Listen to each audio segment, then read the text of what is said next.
الحمد لله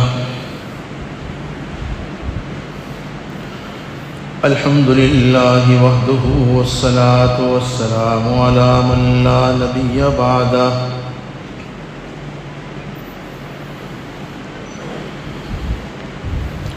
أعوذ بالله من الشيطان الرجيم بسم الله الرحمن الرحيم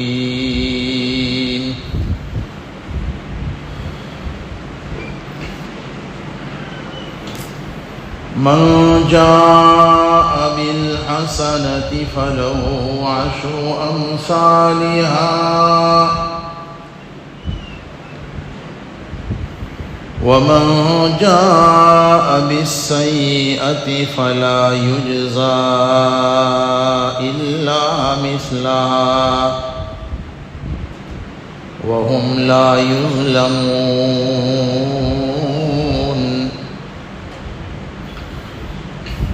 صدق الله مولانا العظيم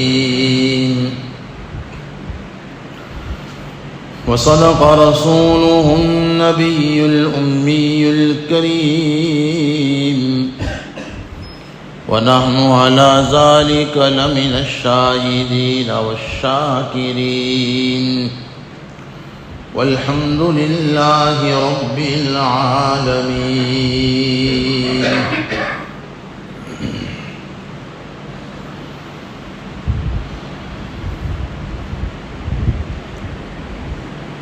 اللہ تبارک و تعالی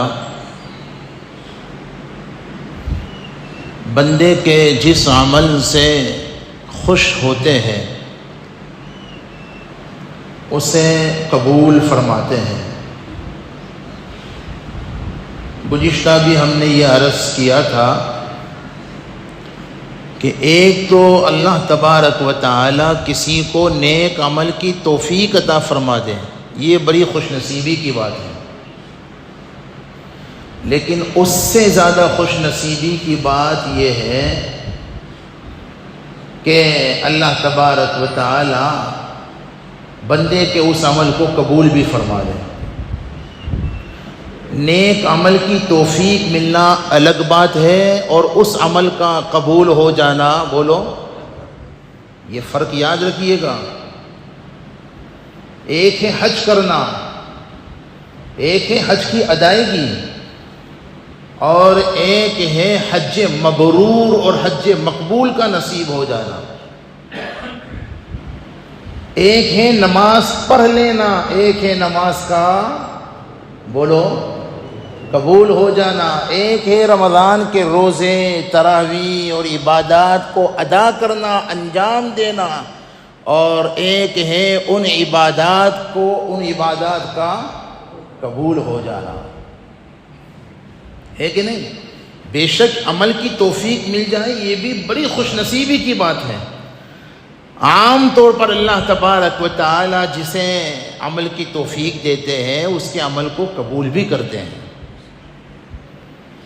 اسی لیے ایک ادب دعا کا یہ ہے، میں آپ کو دعا کا ایک جملہ سکھاؤں، آپ مانگوں گے انشاءاللہ؟ دیکھو یہ بھی مانگنے کی چیز ہے، اللہ سے یوں بھی مانگنا چاہیے. بعض بزرگوں سے ہم نے سنا کتنا اچھا جملہ کہ اللہ جب آپ نے ہم کو عمل کی توفیق عطا کر ہی دی ہے، عمل چاہے روزہ ہو، نماز ہو، جو بھی ہو، تو اے اللہ اب اس عمل کو قبول بھی فرما لے. دیکھو یہ بھی مانگنا چاہیے، چونکہ توفیق کا مل جانا بھی اس بات کی علامت ہے کہ اللہ خوش ہے، تبھی تو توفیق دی. اب اللہ ہی سے کہو کہ اللہ میں نے تو اپنی حیثیت کے مطابق عمل کیا، آپ کے شائع نشان تو میں کہاں عمل کر سکتا ہوں، بس مجھ سے جیسا بن سکا، جیسا ہو سکا میں نے وہ عمل کیا. اب آپ کے دربار میں وہ پیش ہے، آپ قبول کر لیجئے. بات سمجھے نا؟ اچھا، اللہ تبارک و تعالی جس بندے کے عمل کو قبول کرتے ہیں، ہم نے عرض کیا تھا گزشتہ، اگر آپ کو یاد ہو، ہمارے علماء محققین نے کتاب و سنت کی روشنی میں اسی کتنی علامتیں بتلائی؟ بولو یار ماشاءاللہ. دیکھیے کتنی علامتیں بھائی؟ 4 علامتیں. مولانا ایوب صاحب کو تو خیر وہ عالم ہے، مولانا سہیل یہ سب تو جانتے ہی ہیں. آپ لوگ اسے یاد رکھیں. کتنی علامتیں ہیں؟ 4 علامتیں. پہلی علامت اس عمل کے اللہ کی بارگاہ میں مقبول ہونے کی، قبول ہونے کی ظاہری جو علامت ہے وہ یہ ہے کہ وہ عمل شریعت اور سنت کے مطابق کیا جائے، اپنی مرضی سے نہیں. بات سمجھے نا؟ دوسری باطنی علامت عمل کے قبول ہونے کی جو ہم نے بتلائی تھی وہ یہ ہے کہ اس عمل کو اخلاص نیت کے ساتھ، یعنی اللہ کو راضی کرنے کے لیے وہ عمل کیا جائے. لوگوں کو دکھلانے کے لیے، لوگوں کو راضی اور خوش کرنے کے لیے، اپنی واہواہی کے لیے وہ عمل نہ کیا جائے. جو بندہ اللہ کو راضی کرنے کے لیے عمل کرتا ہے وہ کتنا ہی مختصر بظاہر کیوں نہ ہو، اللہ کی نظروں میں اس کی بڑی قدر و قیمت ہے، بڑی عظمت ہے. مجھے ایک حدیث شریف یاد آ گئی، بات ذرا بڑھ جائے گی لیکن ہے بڑی قیمتی بات. ذرا سا اشارہ کرتا ہوں، چھوٹا سا عمل ہو لیکن کیسا ہو ذرا بولو، اللہ کو خوش کرنے کے لیے. لوگوں سے بھائی لوگوں کا کیا ہے یار، آج یہ لوگ خوش ہیں کل ناراض ہو جائیں گے، آج ناراض ہیں کل، بھائی لوگوں کا کوئی اعتبار ہے؟ چھوٹے سے چھوٹا عمل، 1 درہم. آج صبح میں نے ایک عزیز کو کسی معاملے میں بیچارہ پریشان ہو گیا ہے، میں نے اس سے کہا کہ دعا تو ہم کرتے ہی ہیں، صدقہ بھی کیجیے. اور ہم نے کہا چونکہ صدقہ بلاؤں کو ٹالتا ہے. وہ کہنے مفتی آپ کتنا صدقہ کریں؟ میں نے کہا کتنا؟ اللہ نے یہ تو کہا ہی نہیں کتنا کرو. تمہاری حیثیت 1 روپیے کی ہے نا تو 1 روپیہ کرو، صدقے کا مزاج بناؤ. میں اکثر کہا کرتا ہوں صدقہ اور سخاوتیں مالداروں ہی کا عمل نہیں ہے. جو دلدار ہے وہ غریب ہی کیوں نہ ہو، صدقہ اور سخاوت تو کوئی بھی کر سکتا ہے. ہم نے کہا تھوڑا کیجئے لیکن اخلاص کے ساتھ کیجئے. اللہ نے کوئی مقدار متعین نہیں کی ہوئی ہے. بہرحال چھوٹا سا عمل بندہ کرے. حدیث میں تو ہے مسلم شریف کی روایت میں کھجور کی گٹھلی کے برابر، لیکن اس میں اخلاص ہوگا تو اس کا وزن احد پہاڑ سے بھی زیادہ ہوگا قیامت میں میزان عمل میں. حدیث کا خلاصہ. لیکن میں ایک دوسری مثال دینا چاہتا ہوں. چھوٹا سا عمل ہے، مثال کے طور پر کلمہ طیبہ یا کلمہ شہادت پڑھ لیا، کیا مشکل ہے؟ 5-10 سیکنڈ کا کام ہے. اشہد ان لا، پڑھیے اشہد ان لا الہ الا اللہ واشہد ان محمدا عبدہ ورسولہ. اب کتنا مختلف ہے. محدثین کے یہاں ایک حدیث بطاقہ کہلاتی ہے. حدیث کی تمام معتبر کتابوں میں یہ واقعہ، یہ روایت، یہ حدیث موجود ہے. حدیث بطاقہ کا مطلب یہ ہے، بہت تفصیلی واقعہ ہے، میں جلدی سے اپنی بات پر آنا چاہتا ہوں، لیکن مزاج ایسا نہیں ہے کہ جلدی سے پھٹ سے کوئی باتیں بیان کر دی جائیں. کوشش کرتا ہوں کہ جو بات شروع کی ہے اسے اچھی طرح ذہن میں اتر جائے نا لوگوں کے. بیان کرنا مقصود تو نہیں ہے، ایک بات اللہ کی توفیق سے سمجھا دینا مقصود ہے. اچھا بعض بے وقوف لوگ بیانی کا انکار کرتے ہیں. وہ یہ جملہ اس معنی میں بیان کرتے ہیں کہ بیان کی تو کوئی حیثیت نہیں ہے، بیان مقصود نہیں ہے. ارے بھائی دعوت و تبلیغ کا بہت اہم ذریعہ ہی بیان ہے. نہیں سمجھے؟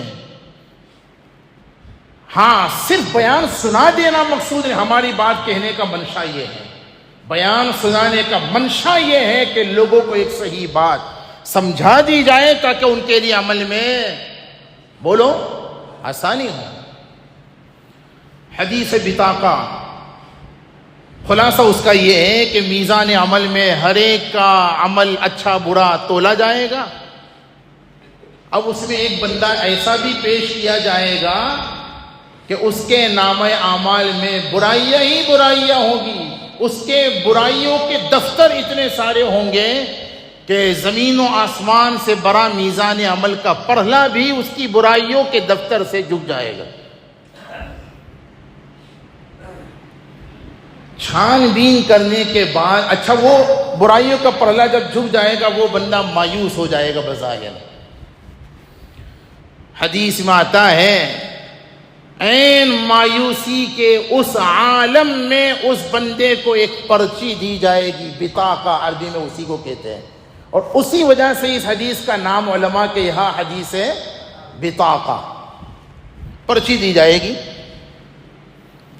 کہا جائے گا کہ جاؤ اسے بھی ذرا تلوا لو. سمجھے نا؟ اب وہ بندہ سوچے گا کہ یا اللہ، ایک طرف برائیوں کا جو پرلا ہے، بڑے بڑے دفتر اور رجسٹر ہیں گناہوں کے، اس کے مقابلے میں یہ چھوٹی سی پرچی. حدیث میں آتا اس سے کہا جائے گا جاؤ تو صحیح، تلواؤ تو صحیح. آج کسی پر بھی ظلم، میرے والد صاحب نور اللہ مرکزہ سے میں نے یہ سنا تھا، وہ فرمایا کرتے تھے اللہ کے یہاں یا تو فضل ہے یا عدل ہے ظلم.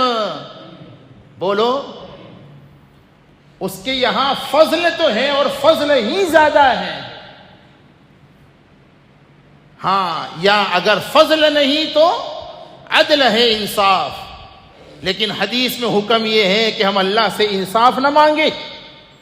اور خدا کی قسم صاحبوں، اللہ اگر انصاف کرنے پر آ گیا تو ہم تو دنیا میں بھی ہلاک ہو جائے اور آخرت میں بھی ہلاک ہو جائے. اس لیے حکم ہے اللہ سے عدل کے بجائے اس کا فضل مانگو. تو کہا جائے گا بھائی ظلم نہیں ہوگا، جاؤ یہ پرچی. آپ دیکھتے ہو نا مدرسوں کے سالانہ بخاری کے جلسوں میں اگر جاتے ہوں گے، اس میں یہ آتا ہی یہ واقعہ. اب وہ بندہ جائے گا اور وہ چھوٹی سی پرچی، ایک طرف ساری ایک پرلے میں ترازو کے برائیوں کے دفتر ہیں، دوسری طرف وہ ایک پرچی رکھی جائے گی. اللہ کے رحمت کی قسم حدیث میں آتا ہے وہ پرچی والا پرلا برائیوں کے دفتروں کے مقابلے میں جھک جائے گا. اور قرآن نے کیا کہا؟ قرآن پاک میں فرمایا فَأَمَّا مَن ثَقُلَتْ مَوَازِينُهُ فَهُوَ فِي عِيشَةٍ رَاضِيَةٍ. جس کی نیکیوں کا پرلا جھک گیا وہ تو کامیاب ہو جائے گا. اب وہ پرچی میں لکھا کیا ہوگا؟ علماء نے لکھا ہے کہ اس پرچی میں کلمہ شہادت لکھا ہوگا. اب یہ کون سا کلمہ ہوگا؟ 3 اقوال ہیں محدثین کے، سنیے. نمبر 1، پہلا قول تو یہ ہے کہ جب وہ مسلمان ہوا تھا نا، یہ خاندانی اور موروثی مسلمان نہیں تھا. سمجھے نا؟ بغیر سوچے سمجھے اسلام کو اپنانے والا مسلمان نہیں تھا. اسلام کو حق اور سچ جان مان کر مسلمان ہوا تھا. تو جس وقت وہ مسلمان ہوا تھا اس وقت اس نے جو اخلاص کے ساتھ کلمہ پڑھا تھا یہ وہی کلمہ ہے. ایک قول یہ ہے. وہ پرچی میں کون سا وقت کا کلمہ لیا؟ ہم تو ہزاروں مرتبہ اللہ کی توفیق سے پڑھتے ہی ہیں، لیکن فرماتے ہیں کہ یہ وہ کلمہ ہوگا جو قبول ہو گیا ہوگا. پڑھنا الگ ہے، قبول ہونا. یہ میں کہنا چاہتا ہوں، یہی سمجھا، اللہ کرے یہ مضمون سمجھ میں آ جائے. کلمہ پڑھنا الگ چیز ہے، نماز پڑھنا الگ چیز ہے، قرآن پڑھنا الگ چیز ہے، دعا مانگنا الگ چیز ہے، لیکن ان اعمال کا قبول ہو جانا یہ بہت بڑی چیز ہے. تو یہ حدیث بطاقہ جس پرچی میں کلمہ لکھا ہوگا وہ پرلا جھک جائے گا. اس سے مراد وہ کلمہ تھا جو قبول ہو گیا تھا. تو کون سے موقع پر پڑھنے والا یہ کلمہ؟ پہلا قول یہ ہے کہ جب وہ مسلمان ہوا تھا نا، اس موقع پر جو اس نے کلمہ پڑھا تھا تو وہ قبول ہو گیا تھا، اس سے مراد وہی کلمہ ہے. دوسرا قول یہ ہے اس سے مراد زندگی بھر بہت سی مرتبہ اس نے کلمہ تو پڑھا تھا، لیکن کسی وقت اس نے اس اخلاص کے ساتھ پڑھا تھا کہ اللہ کو وہ کلمہ پڑھنا پسند آ گیا تھا اور وہ قبول ہو گیا تھا. وہ چاہے کبھی بھی پڑھا ہو، دن میں پڑھا ہو، رات میں پڑھا ہو، اکیلے پڑھا ہو، مجموع میں، قبول ہو گیا تھا. اور تیسرا قول یہ ہے کہ یہ پرچی میں جو لکھا ہوا کلمہ تھا، اس سے مراد وہ کلمہ ہے آخری وقت میں اس کی زبان سے جو نکلا تھا، اس کے بعد اس کی سانسیں بند ہو گئی تھی، آخری وقت میں جو کلمہ نکلا تھا یہ وہی کلمہ ہے جس نے سارے نیکیوں کے میزان کو وزنی کر دیا اور برائیوں کے پلے کو ہلکا کر دیا. اسی لیے میں آگے بتلانے جاتا تھا، ابھی میں انشاءاللہ بتلاؤں گا. خلاصہ کیا ہوا بھائی؟ کسی بھی عمل کے قبول ہونے کی کتنی شرطیں ہیں؟ بولو بھائی. 4. پہلی شرط، پہلی علامت، وہ عمل شریعت اور سنت کے عین مطابق کیا جائے. دوسری علامت اخلاص نیت کے ساتھ کیا جائے. اسی پر میں نے کہا یہ واقعہ جو سنایا. تیسری علامت ہم نے کہی تھی، شاید یاد ہو آپ کو، وہ عمل احسانی کیفیت کے ساتھ کیا جائے. مطلب یہ ہے وہ جو حدیث میں ہے نا، ان تعبد اللہ کأنک تراہ فإن لم تکن تراہ فإنہ یراک. احسانی کیفیت کا یہ مطلب ہے اس عمل کے وقت بندے کی کیفیت ایسی بن جائے، اس کا یقین اور خیال اور دھیان یہ ہو کہ میں اپنے اللہ کے سامنے یہ جو قرآن پڑھ رہا ہوں، یہ جو نماز پڑھ رہا ہوں، یہ جو دعا مانگ رہا ہوں، یہ جو روزہ رکھ رہا ہوں، یہ جو زکوٰۃ اور صدقہ خیرات کر رہا ہوں، میں اپنے اللہ کے سامنے کر رہا ہوں. یہ احسانی کیفیت کا اعلیٰ درجہ اگر حاصل نہ ہو تو کم سے کم اس عمل کے وقت انسان کو یہ کیفیت اور یہ تصور اور یہ خیال رہے کہ میں جو یہ عمل کر رہا ہوں نا، میرا اللہ مجھے دیکھ رہا ہے. اس کیفیت کے ساتھ، اس دھیان کے ساتھ، اس تصور کے ساتھ عمل کر کے دیکھیے، انشاءاللہ بہت حد تک عمل میں اخلاص اور خشوع اور خضوع کی کیفیت پیدا ہوگی.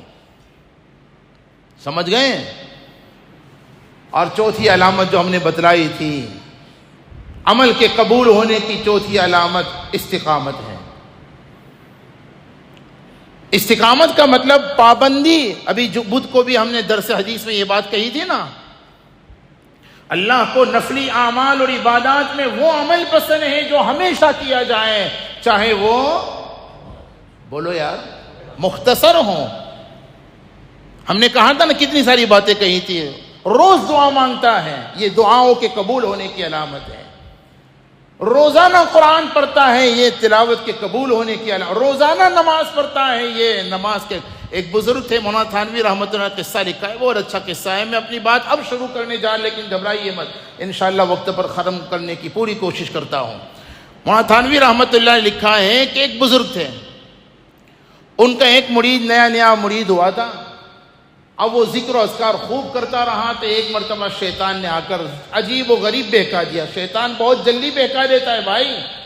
اللہ والوں سے تعلق اس لیے ضروری ہے تاکہ اگر شیطان بہکا جائے تو پھر ان کی رہبری سے ہم اس کے بہکاوے سے اور اس کی گمراہی سے بچ جائیں.